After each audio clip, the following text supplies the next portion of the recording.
വയനാട് ദുരന്തത്തിന്റെ ആഘാതത്തിൽ നിന്ന് ഇനിയും കരകയറാനായിട്ടില്ല നമ്മൾ ഓരോ മലയാളികൾക്കും. നഷ്ടപ്പെട്ട ജീവനുകൾക്ക് പകരമാവില്ല ഒന്നുമെന്നറിയാം. എന്നാലും വയനാടിനൊപ്പം നിന്ന് അവരെ ആ ദുരന്തത്തിൽ നിന്ന് കരകയറ്റാനായിട്ട് നമ്മൾ പരിശ്രമിക്കുകയാണ്. എന്തൊക്കെ പറഞ്ഞാലും ഒരു ആപത്ത് വന്നാൽ നമ്മൾ മലയാളികൾ ഒറ്റക്കെട്ടാണെന്ന് വീണ്ടും വീണ്ടും തെളിയിച്ചുകൊണ്ടിരിക്കുകയാണ്. ഉരുൾപൊട്ടലിൽ അമ്മമാരെ നഷ്ടപ്പെട്ട പിഞ്ചു കുഞ്ഞുങ്ങൾക്ക് പാൽ കൊടുക്കാൻ സന്നദ്ധരായി എത്തുന്ന അമ്മമാർ, അനാഥരായ കുഞ്ഞുങ്ങളെ വളർത്താൻ തയ്യാറാണെന്ന് പറഞ്ഞു വരുന്ന രക്ഷിതാക്കൾ, പണമായും വസ്ത്രമായും ആശ്വാസമായും എല്ലാം വരുന്ന എത്രയോ പച്ചയായ മനുഷ്യരെ നമ്മൾ കണ്ടു. ഈ സമയങ്ങളിൽ ഒന്നും തന്നെ നമ്മൾ ജാതിയോ മതമോ പാർട്ടിയോ ഒന്നും തന്നെ ചോദിക്കുന്നില്ല. ദുരന്തബാധിതർക്കായുള്ള സഹായ സമാഹരണത്തിൽ ഒട്ടേറെ പ്രചാരണങ്ങളായിരുന്നു ആദ്യം നടന്നിരുന്നത്. മുഖ്യമന്ത്രിയുടെ ദുരിതാശ്വാസ നിധിയെക്കുറിച്ചെല്ലാം ചില വ്യാജ പ്രചാരണങ്ങളും നടക്കുന്നുണ്ടായിരുന്നു. അപ്പോഴും സുമനസ്സുകൾ കേരളത്തെ താങ്ങി നിർത്തുമെന്ന് പ്രതിജ്ഞ ചെയ്തു. ഉരുൾപൊട്ടൽ ദുരന്തമുണ്ടായ ജൂലൈ 30 മുതൽ മുഖ്യമന്ത്രിയുടെ ദുരിതാശ്വാസ നിധിയിലേക്ക് വരുന്ന ഓരോ തുകയും വയനാടിന്റെ ദുരിതാശ്വാസ പ്രവർത്തനങ്ങൾക്കായി ഉപയോഗിക്കുമെന്നാണ് മുഖ്യമന്ത്രി തന്നെ കഴിഞ്ഞ ദിവസം വ്യക്തമാക്കിയത്. മുഖ്യമന്ത്രിയുടെ ദുരിതാശ്വാസ നിധി ഒരു ഇലക്ട്രോണിക് പ്ലാറ്റ്ഫോം വഴിയാണ് നിയന്ത്രിക്കുന്നത്. സീനിയർ IAS ഉദ്യോഗസ്ഥനായ ധനകാര്യ പ്രിൻസിപ്പൽ സെക്രട്ടറിയുടെ പേരിലുള്ള അക്കൗണ്ടിലേക്കാണ് ദുരിതാശ്വാസ നിധിയിലേക്കുള്ള സംഭാവനകൾ വരുന്നത്. നിലവിൽ ധനകാര്യ പ്രിൻസിപ്പൽ സെക്രട്ടറിയായ രവീന്ദ്രകുമാർ അഗർവാളാണ് ഈ ഫണ്ടിന്റെ ചുമതലക്കാരൻ. ചുരുങ്ങിയ ദിവസങ്ങൾക്കുള്ളിൽ തന്നെ ദുരിതാശ്വാസ നിധിയിലേക്ക് വന്നത് ഏകദേശം 53 കോടിയിലധികം രൂപയാണ്. കൃത്യമായി പറഞ്ഞ ജൂലൈ 30 മുതൽ ഓഗസ്റ്റ് 5 വരെ വൈകുന്നേരം 5 മണി വരെ ദുരിതാശ്വാസ നിധിയിലേക്ക് ആകെ ലഭിച്ചത് 53,98,52,942 രൂപയാണ്. സമാനതകളില്ലാത്ത ഈ ദുരന്തത്തിന്റെ പശ്ചാത്തലത്തിൽ മുഖ്യമന്ത്രിയുടെ ദുരിതാശ്വാസ നിധിയിലേക്ക് സർക്കാർ ജീവനക്കാരും അധ്യാപകരും സംഭാവനകൾ നൽകാൻ മുന്നോട്ട് വന്നിട്ടുണ്ടായിരുന്നു. ഇത് സംബന്ധിച്ച് സർക്കാർ അഭ്യർത്ഥന പൊതുവെ സ്വീകരിക്കപ്പെട്ടു. സർക്കാർ ജീവനക്കാരും പൊതുമേഖലാ സ്ഥാപനങ്ങളിലും എയ്ഡഡ് സ്കൂൾ കോളേജുകളിലും ജോലി ചെയ്യുന്നവരും ഇതിൽ പങ്കാളികളാവുകയാണ്. കുറഞ്ഞത് 5 ദിവസത്തെ വേതനമെങ്കിലും സംഭാവനയായി നൽകുമെന്നാണ് പൊതുവിൽ ധാരണ. അതിൽ കൂടുതൽ നൽകാൻ ആഗ്രഹിക്കുന്നവർ അങ്ങനെ നൽകാം. ഇനി എല്ലാവരും അടുത്തതായി ഉറ്റുനോക്കുന്നത് ഉരുൾപൊട്ടലിൽ തകർന്ന മേപ്പാടിയിൽ പ്രധാനമന്ത്രി നരേന്ദ്രമോദിയുടെ സന്ദർശനമാണ്. ശനിയാഴ്ച സന്ദർശനം നടത്താനിരിക്കെ പ്രതീക്ഷയോടെയാണ് വയനാട്ടുകാർ.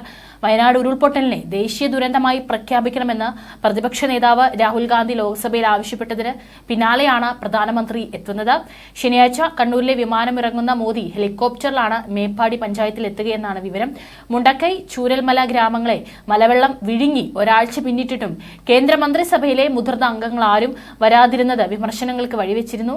കേരളത്തിൽ നിന്നുള്ള കേന്ദ്ര സഹമന്ത്രിമാരായ ജോർജ് കുര്യനും സുരേഷ് ഗോപിയും മാത്രമാണ് ദുരന്തബാധിത മേഖലയിൽ എത്തിയത്.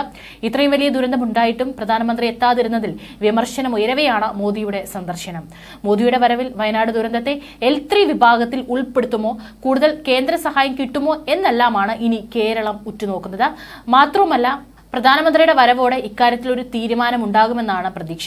അങ്ങനെയെങ്കിൽ പുനരധിവാസത്തിന് വേണ്ട തുകയുടെ 75% ദേശീയ ദുരന്ത നിവാരണ നിധിയിൽ നിന്ന് കിട്ടും.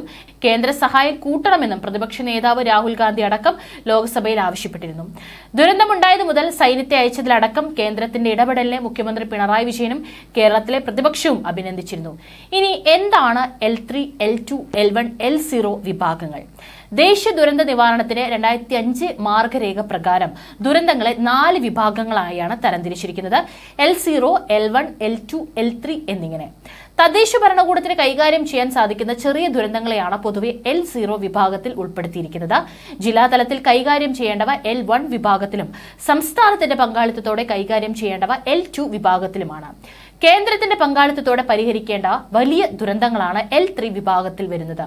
അതീവ ഗുരുതരമായ ദുരന്തത്തെയാണ് L3 വിഭാഗത്തിൽ സാധാരണ ഉൾപ്പെടുത്തുക. ദേശീയ ദുരന്തം എന്ന സാങ്കേതിക പദം ദേശീയ ദുരന്ത നിവാരണ മാർഗരേഖയിൽ പ്രത്യേകിച്ച് എടുത്തു പറയുന്നില്ല. അതിനാൽ പ്രധാനമന്ത്രിയുടെ സന്ദർശനത്തിന് പിന്നാലെ L3 വിഭാഗത്തിൽ വയനാട് ഉരുൾപൊട്ടൽ ദുരന്തത്തെ ഉൾപ്പെടുത്തുമോ എന്നാണ് എല്ലാവരും നോക്കുന്നത്. L3 വിഭാഗത്തിൽ ദുരന്തത്തെ ഉൾപ്പെടുത്തണമെന്ന രീതിയിലാണ് സംസ്ഥാന സർക്കാരും നടപടികളും. ഇക്കാര്യം രേഖാമൂലം കേന്ദ്ര സർക്കാരിനോട് ആവശ്യപ്പെട്ടു. L3 വിഭാഗത്തിൽപ്പെടുത്തിയാൽ നടപ്പാക്കുന്ന പുനരധിവാസ പാക്കേജിൽ ദുരന്തബാധിതരെ ഉൾപ്പെടുത്തും.